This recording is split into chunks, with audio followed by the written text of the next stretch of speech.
Okay, so in this video, we're going to look at the text function to illustrate how we can actually, from a date field, show the day, the month, and the year.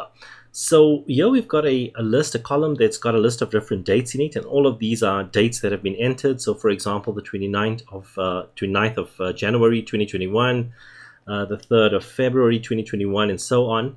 So to illustrate how the text function works, let's actually put in day over here, and then we say equals to text, and then we open the bracket, and then the value is going to be this particular date field value that we're going to use.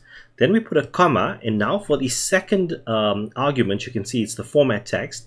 In quotation marks, if you just put in 1D and we close the quotation marks, you can see it pulls out the 29, which is the day, and it puts it in a format of text, right? Now, how you know it's a text format, it's actually shown on the left-hand side. So for example, if I had just typed in the number 29 over here, you see it's actually on the right-hand side of the cell, and that's normally what tells you that it's a number.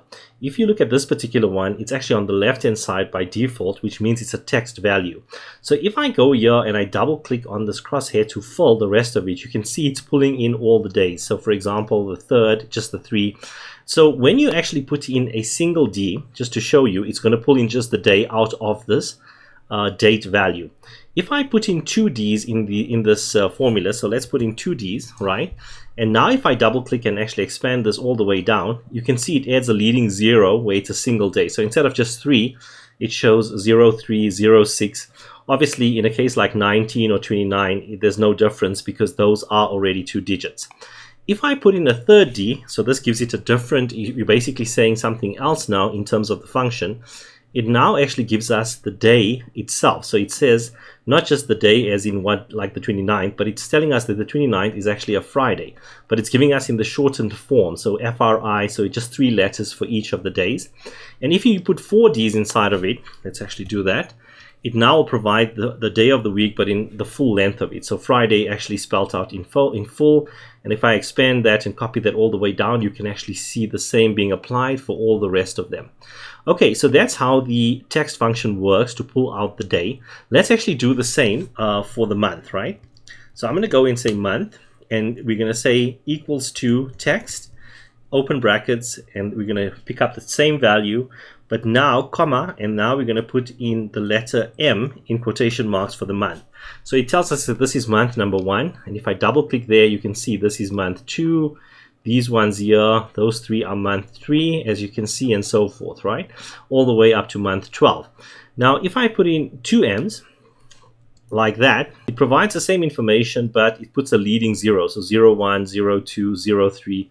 Obviously, once it comes to 12, it leaves it the same. So the 2 M's is basically saying, give us the month, but put it in 2 digits at least.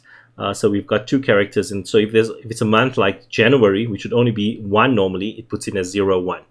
If we put in 3 M's, right, and hit enter, it now gives us the month name, but in the shortened format. So 3 letters, Jan, Feb, March, and so forth.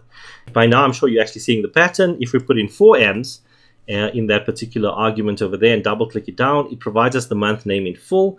So it actually gives us the full spelling of the month. Right, let's now look at the year, how we pull out the year information. Now remember, all this time I've manually typed in the formula, typing equals text. But we could have also clicked on this icon over here to insert the function, right? So if I click on that, it's sitting on all over here. So when it's in all, if I just type in TE and then I say OK, it'll open up this function arguments dialog box, and now I can actually click on the values. So the first argument is going to be the date. Remember, this is what we typed in.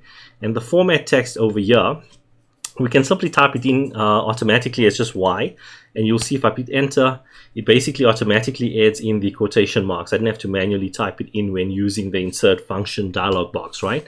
So this just puts the year in the format of 21, and you can see it's actually doing it all the way. Now, if it was if we put in 2 Y's, it's still going to be exactly the same. If we put in 4 Y's, it now gives us the full year, so 2021.